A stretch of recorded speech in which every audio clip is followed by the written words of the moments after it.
I invite you on an exciting journey into the heart of ancient Rome's administrative evolution. In this exploration of the growth of the civil service, we uncover how a once chaotic system transformed into a sleek machine of governance.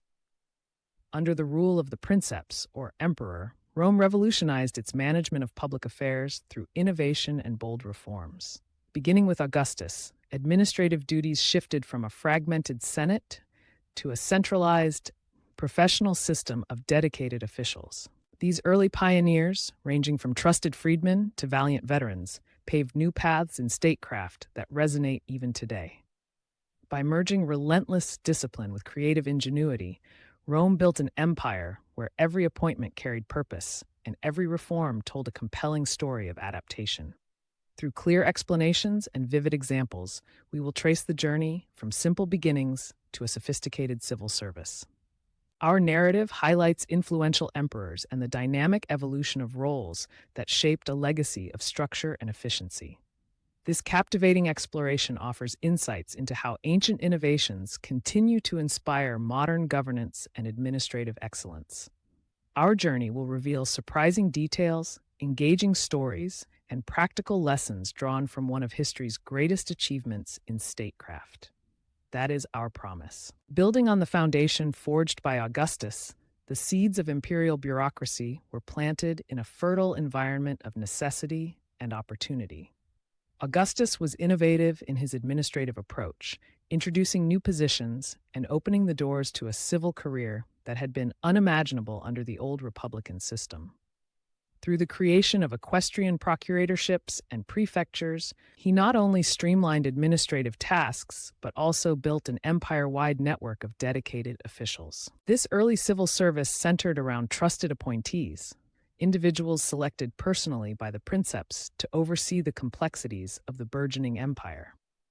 By shifting the focus away from the cumbersome Senate, Augustus gathered a team of able administrators directly responsible for implementing his vision across diverse territories.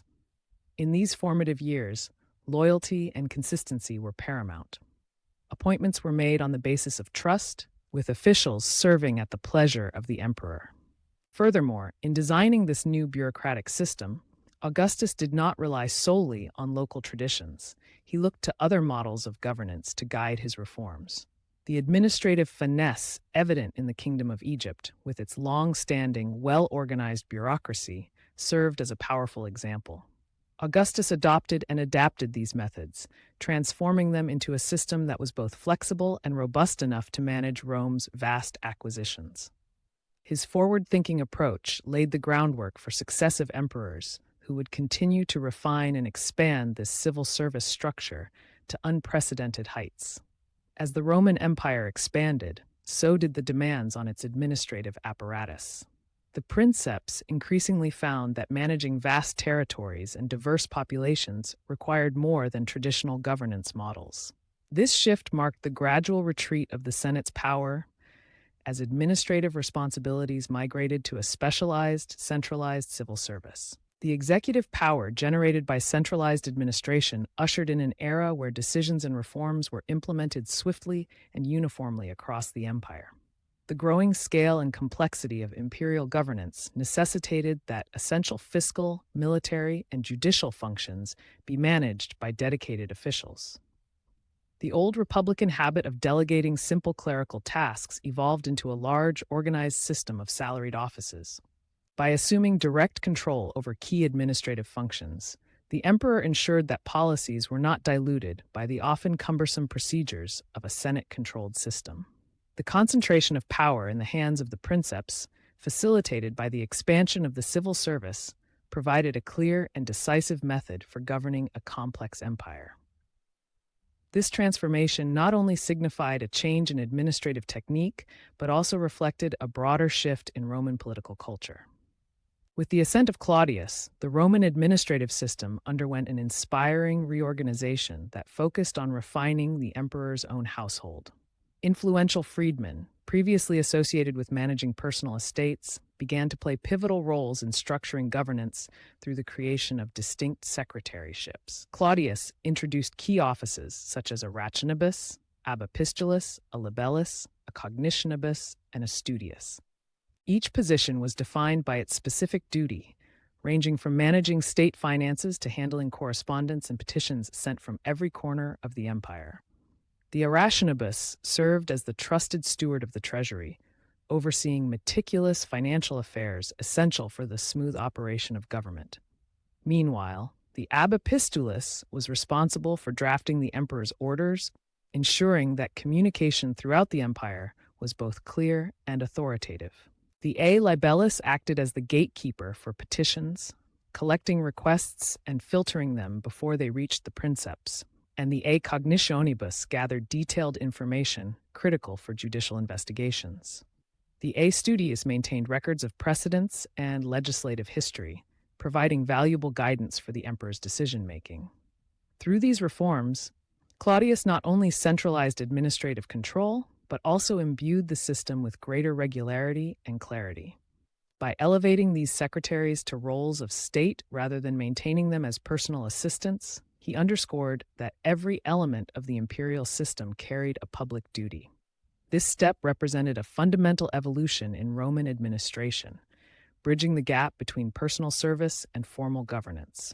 Claudius's reorganization set the stage for subsequent reforms, embedding professionalism into the highest corridors of power. Building on earlier reforms, Emperor Hadrian ushered in a transformative era that reshaped the civil service with unprecedented clarity. Determined to professionalize governance, Hadrian replaced imperial freedmen with seasoned equestrians, individuals with a blend of military discipline and administrative expertise. This change elevated the civil service from a collection of personal appointments to a formal state apparatus. With great attention to detail, Hadrian reorganized existing secretaryships by handpicking individuals renowned for their leadership and precise management skills, ensuring that the empire's various functions were handled with exceptional competence. One of Hadrian's most significant measures was the expansion of administrative procuratorships. By abolishing the outdated system of revenue farming and centralizing revenue collection, he created an environment where every fiscal activity was monitored by official channels.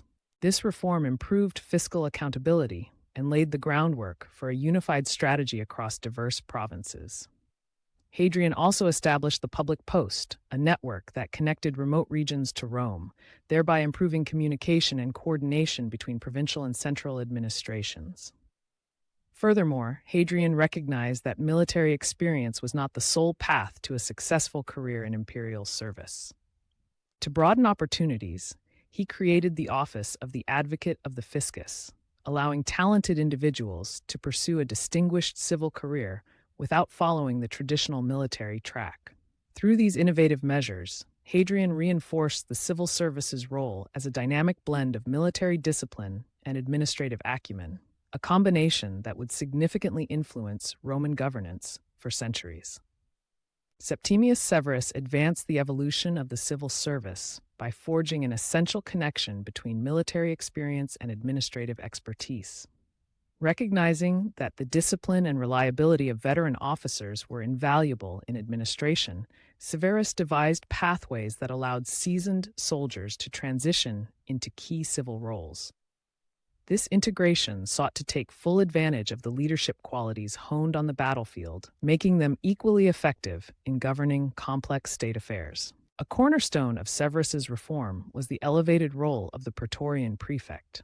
Traditionally a military commander, the prefect under his rule assumed a dual function encompassing both civil and military responsibilities. This integration meant that the same strategic rigor essential for military operations was applied to administrative oversight, creating a more cohesive and responsive governmental framework. By centralizing decisive authority in the hands of officials with proven battlefield prowess, Severus ensured that his reforms bolstered both defense and governance. Moreover, these reforms fundamentally altered the perception of civil service positions.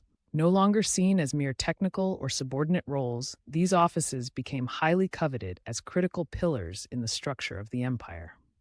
This change in perspective fostered a new professional ethos among the officials, emphasizing accountability, merit, and a commitment to the welfare of the state. Through innovative policies that recognized and harnessed the value of military training and civic roles, Septimius Severus left a lasting legacy, a legacy in which civil administration and military competence not only coexisted, but reinforced one another to create a more resilient imperial system. As the civil service matured, its growing complexity demanded a clear system of rewards and recognition. By the time of Hadrian and subsequent emperors, a structured salary system had emerged to classify officials according to their responsibilities and the significance of their offices. Equestrian procurators, who had become indispensable to state machinery, were separated into four distinct classes: the tercenari, ducenari, centenari, and sexagenari. Each class was assigned a specific annual salary in sestes, ensuring that positions carrying greater administrative weight were compensated accordingly. This transparent pay structure not only rewarded excellence, but also incentivized further advancement within the bureaucratic hierarchy. Beyond monetary rewards, honorary titles played a critical role in marking an official's rank and prestige. Titles such as vir eminentissimus, vir perfectissimus, and vir egregius became badges of honor, reflecting the esteem in which these individuals were held. The highest-ranking offices, including those occupied by chief treasury officials and imperial secretaries, were accorded the title vir eminentissimus, symbolizing their pivotal roles within the administration. These titles, much like modern professional accolades, contributed to a well-defined hierarchy that fostered discipline, commitment, and a strong sense of duty. This dual mechanism of salary and honorary recognition functioned as an effective promotional ladder.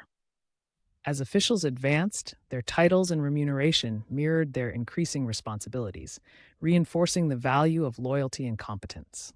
In doing so, Rome's civil service transformed into a merit-based system that not only rewarded individual achievement, but also ensured that administrative excellence remained at the heart of imperial governance. Financial administration served as the lifeblood of Rome's imperial power, and its evolution is a masterclass in centralized control.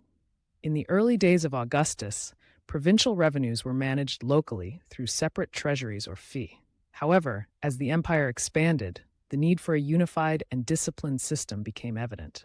Under the reign of Claudius, a sweeping reform replaced the individual provincial fisci with a centralized fiscus based in Rome.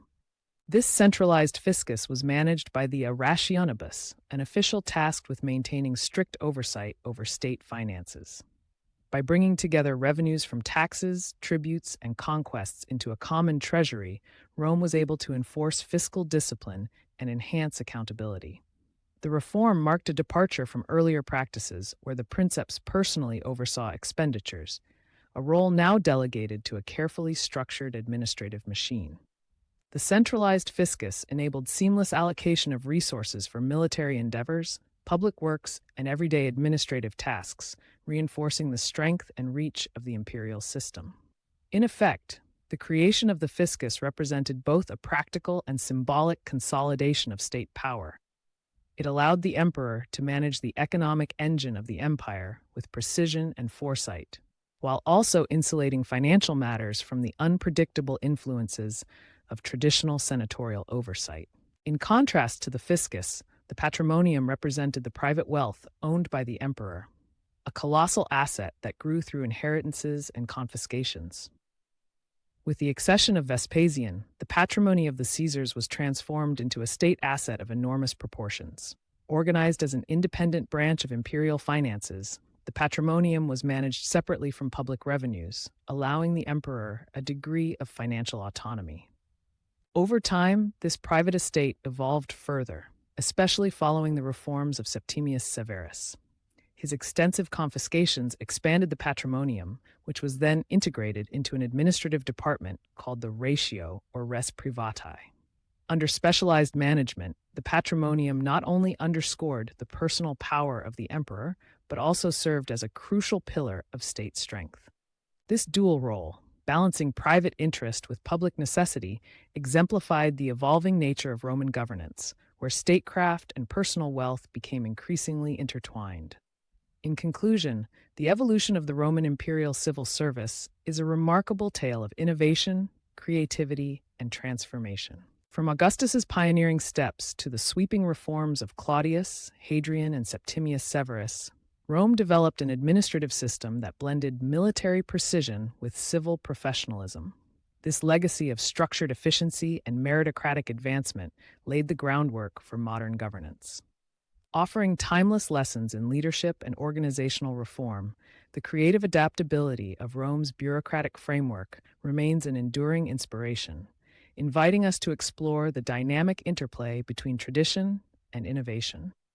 The evolution of the Roman imperial civil service is a testament to the power of visionary governance.